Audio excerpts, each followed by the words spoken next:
viagem, eu acredito, eu tenho viagem toda essa história da minha espiritualista familiar, da minha mulher paulista. E a doutora próxima ciência sagrada, né? Tudo que a gente tem, tudo que você tem.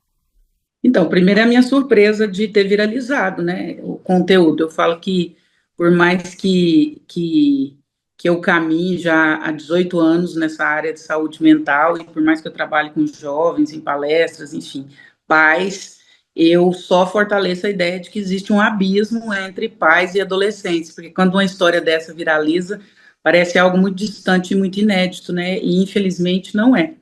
Eu fazia um atendimento de saúde mental numa escola, e aí várias demandas dos adolescentes apareciam nesse sentido, era um apoio emocional para alunos a partir do 9º ano até o final do ensino médio, alunos que estavam prestando o Enem, pré-vestibular, enfim, então tinha toda a atenção, questões de ansiedade, questões anteriores à prova, e pontualmente algumas demandas individuais. Quando surgiam, aí tinham atendimentos individuais, mas era muito mais um atendimento de saúde emocional na escola como um todo, dentro de um programa.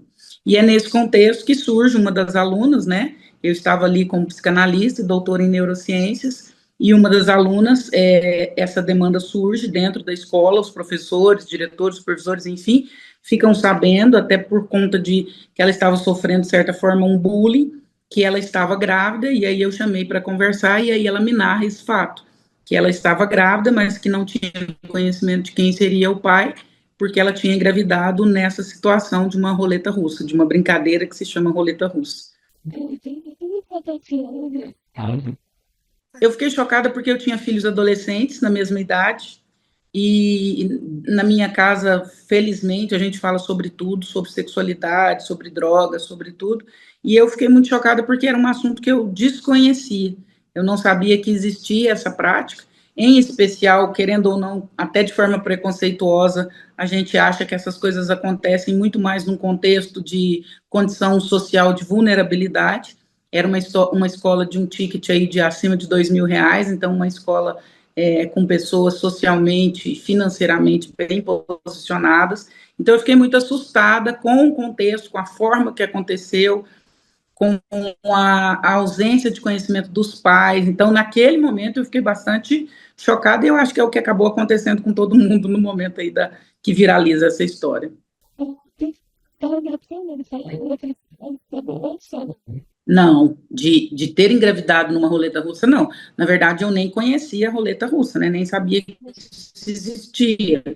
Que, na verdade, é uma prática muito mais, que tem muito mais a ver com uma referência masculina do que feminina, né? Porque o desafio é quem dos meninos consegue segurar mais tempo sem ter orgasmo, né? Então, à medida que as meninas vão se sentando, os meninos vão tendo orgasmo, e o que tiver orgasmo por último é o que vence a roleta russa. Então, eu desconhecia absolutamente a prática, e ainda mais dentro do contexto que aconteceu, né?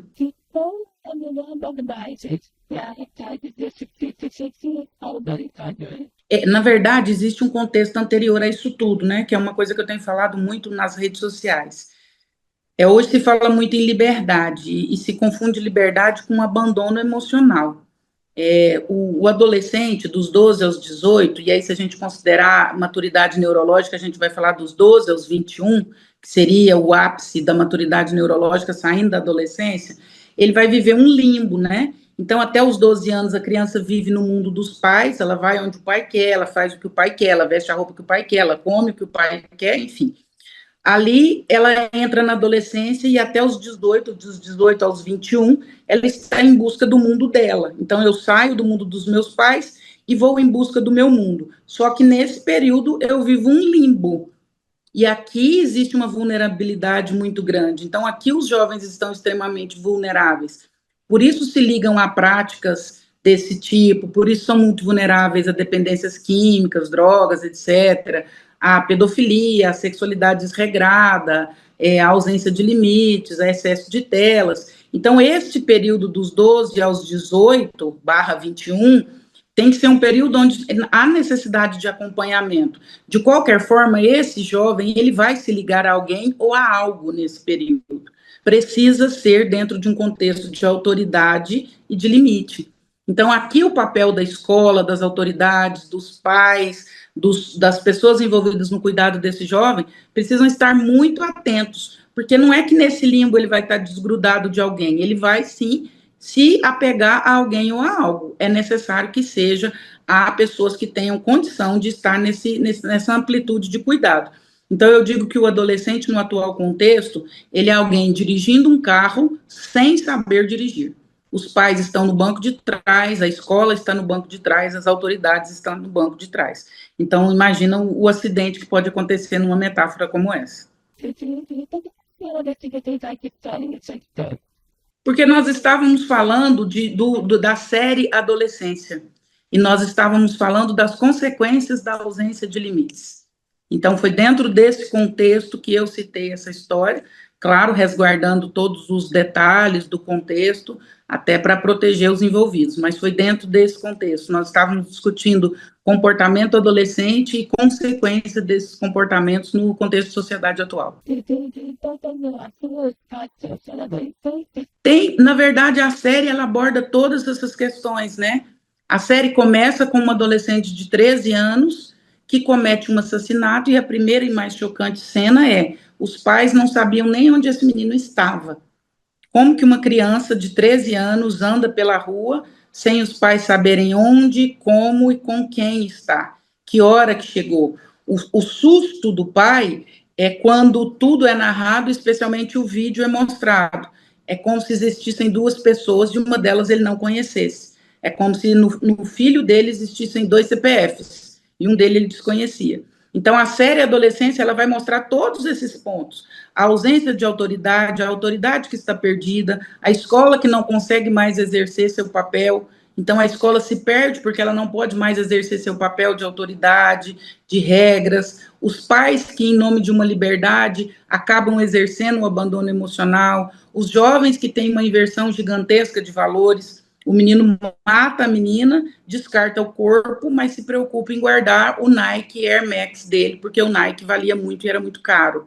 Então, ali você vê o contraponto entre o valor da vida, do ter e do ser. Então, essa série, ela vai abordar todo esse contexto que acaba puxando um pouco para esse exemplo que eu dei de forma muito despretensiosa, te confesso, e acabou virando esse movimento todo aí.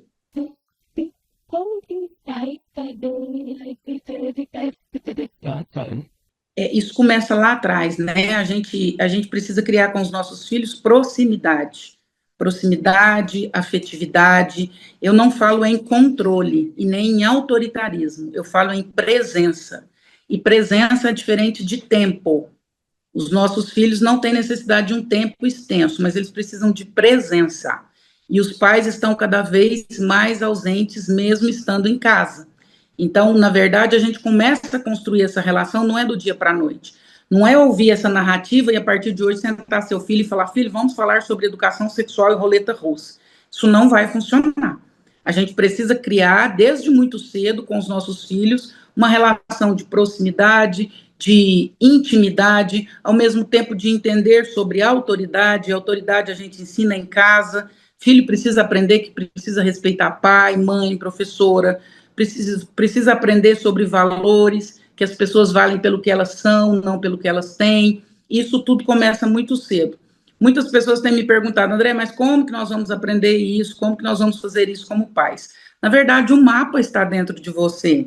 Nós fomos educados por uma geração que nos educou assim. Os nossos pais não eram afetuosos, mas eles eram presentes. Nós sabemos fazer isso. Só que em nome de meus filhos terão uma vida muito melhor que a minha, meus filhos terão tudo que eu não tive. Em nome dessas fantasias, nós estamos criando uma geração absolutamente desregrada e que muitas vezes está partindo para um abismo com consequências que algumas delas vão ser irreparáveis. Pois é, essa pergunta é excelente. Eu fui tomada de surpresa nas últimas 24 horas, inclusive meu filho, que é adolescente, que me mostrou que tinha viralizado. Então, reforça aquilo que eu te falei no começo. Eu achei que isso já estava resolvido, porque esse caso aconteceu há mais ou menos uns 7 anos atrás. Eu achei que nesses 7 anos tínhamos evoluído na relação entre pais e filhos. Mas é engraçado, porque o choque que isso provocou nas pessoas foi o mesmo choque que provocou a minha 7 anos atrás. Então, para mim, fica muito claro que esse assunto ainda é um tabu, sexualidade ainda é um tabu, adolescência ainda é um tabu, exercer paternidade e maternidade responsável ainda é um tabu, ainda estamos perdidos com relação à educação dos nossos filhos, ainda estamos desinformados. O susto que as pessoas foram tomando com essa informação foi o mesmo susto que eu levei. É algo muito assustador essa prática, e aí a gente percebe que a gente realmente não está desconhecendo os nossos jovens. Ontem eu atendi uma mãe e ela me falava que investigou o celular da filha, enfim, descobriu algumas coisas muito diferentes da vivência da filha dentro de casa, e ela perguntou para a filha, filha, eu descobri que em você mora 2 pessoas, eu quero saber com qual CPF eu vou ter que lidar a partir de agora. Então, a sensação que eu tenho é que a gente não conhece as pessoas que estão morando dentro da nossa casa, em especial os nossos filhos. A internet tem que A internet ela é um catalisador, ela não é um culpado. A internet ela tem muita coisa boa e muita coisa ruim. Não à toa, um dos primeiros programas que nos proporcionou a internet se chama Windows, que em inglês é janela. Janela para onde? Depende. Você pode abrir uma janela para o mar, você pode abrir para o lixão, você pode abrir para o muro, você pode abrir para o que você quiser.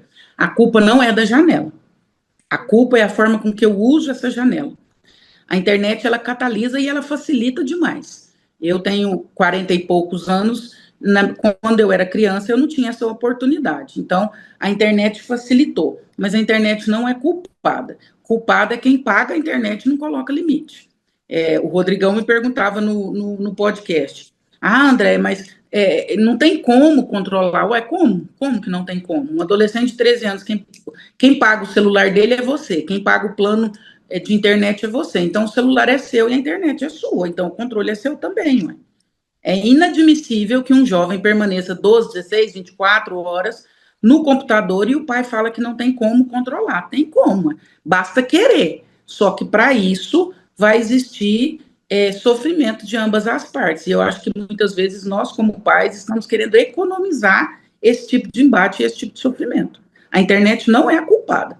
Se existe culpado, eu não gosto da palavra culpa, mas, enfim, se existe um responsável, o maior responsável somos nós. O banquete está servido, agora o que eu vou escolher dentro desse banquete aí é comigo e da educação que eu recebi.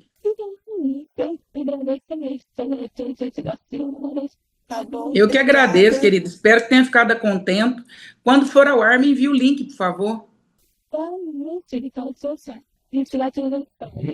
Tá ótimo. Obrigada, Deus abençoe, sucesso para vocês.